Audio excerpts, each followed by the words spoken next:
All right, so today I'm going to start or work on my next progress check. I got a good amount of the hair done. I feel pretty good about most of what I got done. I was looking and I kind of felt like this kind of bumped out a little too much, so I might reshape this a little today with the background color if it seems like the right thing to do. Haven't really touched this eye. I also noticed that this part of the face is darker in the photograph than in the painting. So those are some things I'm going to work on today. No real big brush. Going to use a little brush and a medium flat brush to paint today. See if I can't get a good amount of this knocked out. And then all I have left is just fine tuning and detail work. Okay? So without further ado, I need this color, this kind of dark color, to match what's going on here. Alright, so I altered the lighting in here a little bit because I was getting a lot of glare on there. Here, now that I have better lighting, you can see how much lighter this is than this and how much this kind of blends in more. So I definitely want to make sure that I kind of pull that darkness, that drama back a little more. I also feel like this part of the hair really tucks in, and here it's not tucking in quite so much. So I might try and subdue that as I move forward. And then I never got her necklace, so I might kind of pop that in. It's a little detail that's important, I think, to the piece.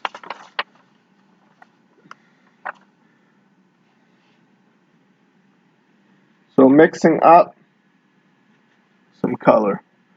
Remember, brown, the easy, quick way is to make orange and add black to it. So I'm going to start with this, but I'm going to go on fast speed and voice it over. Alright, so first things first, I'm going to kind of darken this area like I had talked about, mixing kind of like a darkish, brownish, purpley color, really pushing that back so it merges more with the hair, like I had noticed in the picture, reshaping some things about the eyes, and leaving some of the areas I noticed are catching the light behind. I'll refine that as I go forward so there's less contrast over there, because right now the contrast of those light areas is a little too aggressive. So I'll kind of push back on that.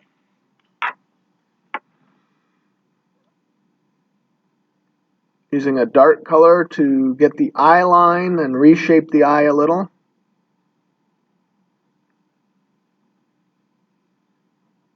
Remembering to water down the paint so it flows, and also so that I get a nice clean line, but not so much water that it pools and puddles and I lose the intensity of my colors.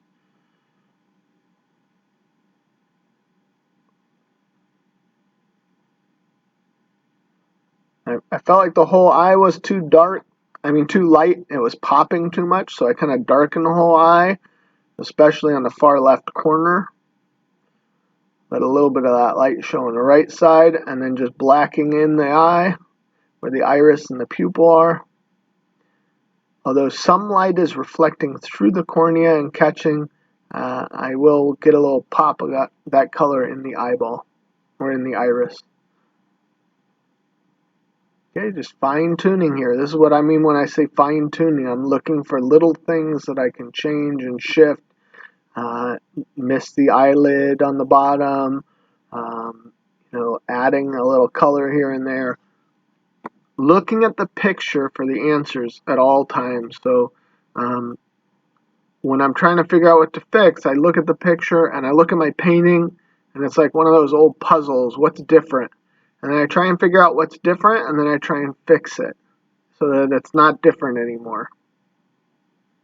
I don't like the lip has like too much of an outline on it, so I will smooth out and blend in that top line. I didn't like how aggressive the bottom eyelid was, so I kind of pushed that back. Here I am adding in that light from the iris I talked about.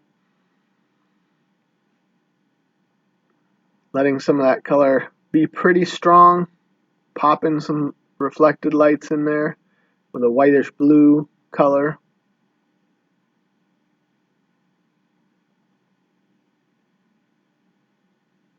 Slowly observing and painting over and over and over again. Reshaping the head so that head shape kind of drops faster, the way I'd noticed last time. Actually realized I think I have too much tilt on my head, but I'm not changing that now. It's too late.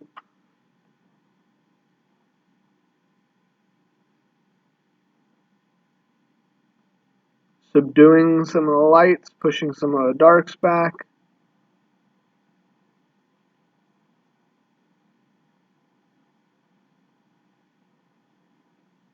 Smoothing some of the transitions between light and dark while the paint's still wet.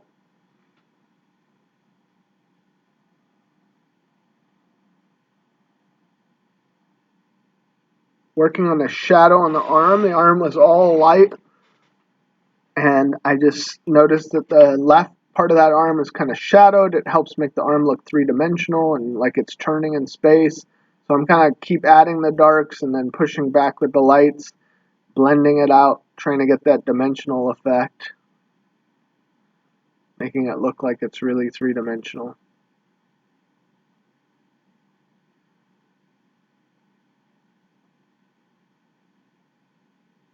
Constantly learning, changing, learning more, changing more.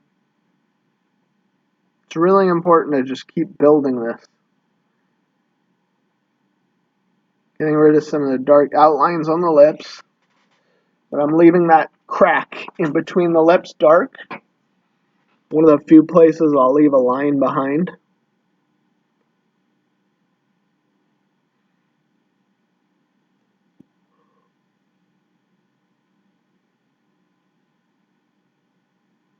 Notice how I added the smallest bit of light there and it really took off. So I kind of dabbed it off, watered it down, subdued it a little.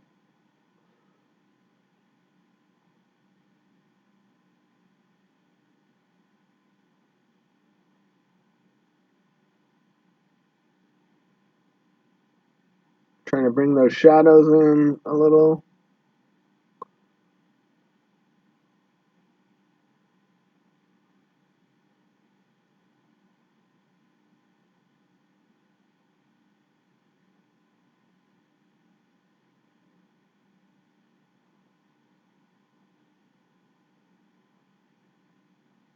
Bringing some of those lights out even more. A little more intense color. This is that orange-white.